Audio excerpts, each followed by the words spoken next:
Corruption के मामले में राज्य के उप मुख्यमंत्री पर चार्जशीट फाइल हुई है और जब लालू यादव पर चारा घोटाले में आरोप पत्र दाखिल हुआ था तो यही नीतीश कुमार ललन सिंह थे जिन्होंने इनके इस्तीफे की मांग की थी। ये पता लगा कि लालू यादव ने इस्तीफ़ा नहीं दिया। और ये जो ज़मीन के बदले नौकरी का जो मामला है, रेलवे की नौकरी, ये तो सारा मामला ललन सिंह का उठाया हुआ है। 2007 में जब मनमोहन सिंह प्रधानमंत्री थे तो स्वर्गीय शरद यादव, ललन सिंह, इन लोगों ने मिलकर ज्ञापन दिया था, दस्तावेज दिए थे और कहा था कि सीबीआई की जांच हो, लेकिन सीबीआई की जांच हुई नहीं क्योंकि लालू उस समय रेल मंत्री थे। तो ललन जी के दस्तावेज के आधार पर कार्रवाई हो रही है और अब आपने हाथ मिला लिया, आप गले मिल गए लालू यादव से, इसका मतलब कि आरोप ख़त्म ही ना हुआ। और ये जो कह रहे हैं कि केस ख़त्म हो गया था, मामला ख़त्म, प्रमाण दें, बताएं। कभी केस बंद नहीं हुआ, न कभी केस बंद होता है। तो आपके दस्तावेज के आधार पर तेजस्वी यादव और उनके परिवार को चार्जशीट दाखिल हुई है।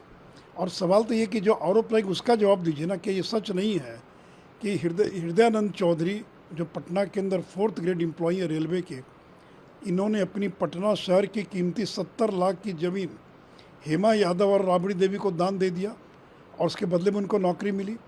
एके इन्फोसिस्टम प्राइवेट लिमिटेड, जिस कंपनी को 1 लाख में तेजस्वी यादव और राबड़ी देवी ने खरीद लिया, 1 लाख में, और ये वही कंपनी एके इन्फोसिस्टम प्राइवेट लिमिटेड जिसके पास करोड़ों की ज़मीन है और जिसके ये 1 लाख में मालिक बन गए। और ज़मीन कहाँ से आई? तो रेलवे में जिन लोगों को नौकरी मिली उन लोगों ने अपनी ज़मीन बेची एके इन्फोसिस्टम को सस्ते औने पौने दाम पर, और आज करोड़ों की ज़मीन के मालिक बन गए तेजस्वी यादव। तो तेजस्वी यादव पर जो चार्जशीट फाइल हुई इसका आधार यही है, एके इन्फोसिस्टम प्राइवेट लिमिटेड। तो बताएं कि आप उसके डायरेक्टर थे कि नहीं थे, आप उसके शेयर होल्डर थे कि नहीं थे। तो इसलिए जो आरोप लगे उनका जवाब देने के बजाय एक ही वाक्य है, फंसा दिया गया बदले की भावना से। अरे ये मामला तो बहुत दिनों से चल रहा है। और जो एफआईआर दर्ज हुई लालू राबड़ी पर, जो चार्जशीट फाइल हुई, पहली चार्जशीट, वो तो 1 साल पहले फाइल हुई। उसमें तो बिहार के अंदर महागठबंधन नहीं था, उसमें तो बीजेपी जेडीयू की सरकार थी। तो ललन से क्या जवाब देंगे? जिन लोगों का यही चरित्र है कि आज आरोप लगाते और कल अपने स्वार्थ के लिए हाथ मिला लेते हैं, उनको तो इन मुद्दों पर बोलने का कोई अधिकार नहीं है। आज लालू परिवार की जो दुर्गति हुई है उसके पीछे कोई अगर एक व्यक्ति है तो वो ललन सिंह है। लेकिन आज उनकी दोस्ती हो गई लालू यादव से तो उनको क्लीन चिट दे रहे हैं। चार्जशीट फाइल हुआ है, वो कोई अप्रत्याशित नहीं है। हम लोग बहुत दिन से इस बात को जान रहे थे कि वही होगा, क्योंकि जिस आरोप पर उन पर चार्जशीट दायर हुआ, उस आरोप पर सीबीआई इसके पहले 2 बार जांच करके यह बता चुकी है कि इसमें कोई साक्ष्य नहीं। अब ये 2022 के अगस्त में जब महागठबंधन बना फिर से और हम लोग उस महागठबंधन में शामिल हुए, तब से ये काम शुरू हुआ है। तो जो उनके तोते हैं उनको जो इस्तेमाल करने का जो तरीका है, वो इस्तेमाल करने के लिए उन्होंने तोते को शिक्षा दे के कान में अपना शिक्षा दिया और उसको उड़ाया। तो ये हम लोग पहले से जान रहे हैं। ये आप आश्चर्य है, एक तरफ प्रधानमंत्री 5 दिन पहले कह रहे हैं कि पूरे एनसीपी के जो नेता हैं वो 70,000 करोड़ रुपए के घोटाले में फंसे हुए हैं, वो भाजपा के मंत्रिमंडल में शामिल हो रहे हैं। और श्री तेजस्वी प्रसाद यादव महागठबंधन में शामिल हो रहे हैं, इसलिए उन आरोपों पर, जिन आरोप को 2 बार सीबीआई जांच करके खारिज कर चुकी है कि कोई साक्ष्य नहीं है, उस पर चार्जशीट दायर कर रहे हैं। ये सब लोग जान रहा है कि क्या कर रही है केंद्र की सरकार, लेकिन देश की जनता सब देख रही है। आप एक तरफ भ्रष्टाचारियों को सम्मानित कर रहे हैं, अपने वॉशिंग मशीन में धुलवा रहे हैं, और दूसरी तरफ जो महागठबंधन में विपक्षी एकता में पूरी मजबूती के साथ खड़े हैं उन पर चार्जशीट दायर कर रहे हैं। तो ये डराने धमकाने से और तेजस्वी प्रसाद यादव की बात बात नहीं, वो सब इन सब चीजों को जान रहे थे कि उन पर क्या होने वाला है। उनको भी इस बात का अंदेशा था कि क्या होगा। वो बातचीत में कहते थे कि यही होना है, इसलिए जो करना है उनको वो करते रहे। देश की जनता 2024 में अपना हिसाब चुकता है। देखिएगा, ये लैंड जॉब बहुत दुर्घटनापूर्ण है। एक व्यक्ति अपनी नौकरी प्राप्त करने के लिए अपनी पूर्वजों की हुई ज़मीन को किस प्रकार से उनके नाम कर देता है। इन्होंने भ्रष्टाचार की कोई भी सीमा नहीं छोड़ी है। और मुझे लगता है कि कानून अपना काम कर रहा है, लोकतंत्र जिंदा है, संविधान जिंदा है, और ये सब लोग किसी प्रकार का भी भ्रष्टाचार करने वाले सभी कटघरे के पीछे जाएंगे। सुशील मोदी जी पे तो मैंने टिप्पणी करना बंद कर दिया, क्योंकि उनके बुद्धि, विवेक और चेतना तीनों पे मुझे गंभीर शक है। थोड़ी भी जिसको कानून की जानकारी है वो ये समझ ले कि ये जो तथाकथित स्कैम, तथाकथित तेजस्वी जी माइनर थे, नंबर 1। नंबर 2, इस स्कैम में 2 बार क्लोजर रिपोर्ट्स की गई है। किसने की? सीबीआई ने। और ये कब खुला? अगस्त 2022। तो साहब अगस्त 2022 में क्या हो गया था? क्योंकि सरकार यहां पले। ये कानून का राज नहीं है, मोशा का राज है, मोदी जी और अमित शाह।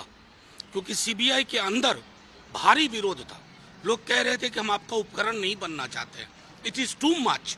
और ये मैं पूरी गंभीरता से कह रहा हूं। बावजूद उसके भोपाल में प्रधानमंत्री जी गरजते हैं, उसको महाराष्ट्र में उसकी परिणति कैसे होते हैं देखते हैं।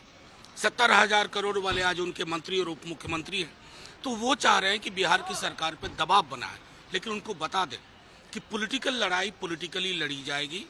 ये सीखना होगा मोदी जी और अमित शाह जी को। अगर वो नहीं सीखते हैं तो जनता को 100 तरीके आते हैं सिखाने को। आप जरा हासिल करिए ना कि क्लोजर रिपोर्ट 2 बार क्यों हुई, और क्लोजर रिपोर्ट के बाद अगस्त 2022 में इसे क्यों खोला गया? क्योंकि इस व्यक्ति से, जिसका नाम तेजस्वी यादव है, पॉलिटिकली नहीं लड़ पा रहे हो। आपकी पूरी भाजपा पंगु बन के खड़ी हुई है। तो जाहिर तौर पर आप इस तरह के बयान दोगे, दिलवाओगे, लेकिन किसी की राजनीतिक सेहत पर इससे कोई असर नहीं पड़ेगा। भाई इसमें कहना क्या, न्यायिक प्रक्रिया का ये हिस्सा है, और मैं हमेशा इस बात का मैं पक्षधर रहा हूँ कि अगर किसी ने कुछ गलत नहीं किया तो उन्हें डरने की ज़रूरत नहीं है। जांच होगी, जांच में अगर आप निर्दोष पाए गए तो आपको डरने की ज़रूरत नहीं है। बट हाँ, अगर कुछ ऐसा गलत हुआ है तो यकीनन कानून अपना रास्ता लेगा। न्यायिक प्रक्रिया है, इस पर किसी का भी मुझे लगता है टिप्पणी करना उचित नहीं है। चार्जशीट के बाद अभी बीजेपी है वो इस्तीफे की मांग कर रही है तेजस्वी यादव से। भाई इस्तीफे की मांग से ज़्यादा अब महत्वपूर्ण हो जाता है मुख्यमंत्री नीतीश कुमार जी क्या करते हैं। क्योंकि इससे पहले जब इस तरीके का एक प्रकरण सामने आया था 2017 में, तो उस वक्त उसी को आधार बनाते हुए मुख्यमंत्री जी गठबंधन से अलग हुए थे। और मुख्यमंत्री हमेशा कहते हैं कि उनकी ज़ीरो टॉलरेंस की पॉलिसी रही है करप्शन को लेकर। तो अब ऐसे में मुख्यमंत्री जी करप्शन को टॉलरेट करेंगे या कोई और अपने सिद्धांतों को सिद्ध करने के लिए कोई और बड़ा फैसला लेंगे? अब ये मुख्यमंत्री जी को डिसाइड करना है कि इस विषय के सामने आने के बाद वो अगला कदम क्या उठाता है। तेजस्वी प्रसाद यादव जी का चार्जशीट में नाम आना, यह समझिए कि बदले की कार्रवाई की प्रकाष्ठा है। दुनिया जानती है कि तेजस्वी यादव जी रेल मंत्री देश के नहीं थे, और जिस समय ये मामले आए फर्जी तौर पे, उस समय इनकी उम्र क्या थी, इनकी आयु क्या थी, कर रहे थे क्या? ये तो खेल रहे थे। फिर इनको राजनीति में सक्रिय होने के बाद भाजपा इतनी डरी कि उनके पिताजी से लड़ते लड़ते भाजपा पूरी फौज हार गई, तब उनके पुत्र तेजस्वी जी पर सीधा तौर पर हमला करना शुरू किया। बिहार के उप मुख्यमंत्री तेजस्वी जी ने जो एकता का एक बड़ा मजबूत आकार जो खींचा देश के अंदर में, उसी समय से भाजपा बौखलाहट में। और तेजस्वी जी कह भी चुके थे कि मेरा नाम सप्लीमेंट्री के तौर पर कभी भी चार्जशीट में दाखिल कर सकती है भाजपा। जब देश की हुकूमत, हुक्मरान जब मतवाला स्वरूप धारण कर ले, तो मतवाला किसको कहाँ कब कुचलने के लिए आगे बढ़ जाएगा, यह किसी को पता नहीं हो सकता है। और आपने देखा महाराष्ट्र में क्या किए, मध्य प्रदेश से उन्होंने क्या किया, जो कि किसी को नहीं छोड़ेंगे, अब पता चला कि सीधे मिला लिए। देखिए, मेरा मत साफ है कि विपक्षी एकता से घबराकर भारतीय जनता पार्टी ने तेजस्वी जी पर सीधा चार्जशीट में नाम दिया है। नीतीश कुमार जी को बरगलाने की कोशिश की है, और कुछ लोग कह रहे हैं अरे भाई, तो तेजस्वी जी क्यों इस्तीफा करेंगे जी? नीतीश जी को पता नहीं है कि पिछली बार क्या हुआ था, किस तरह से इनका नाम ला कर करके ये स्वांग रचा था, लोगों ने अफवाह फैलाई थी, तो सबको मालूम ही है। मेरा मत साफ है कि तेजस्वी जी झुकेंगे नहीं, पूरी जो नीतियों से प्रतिबद्ध होता है वो लालू जी के बेटे हैं।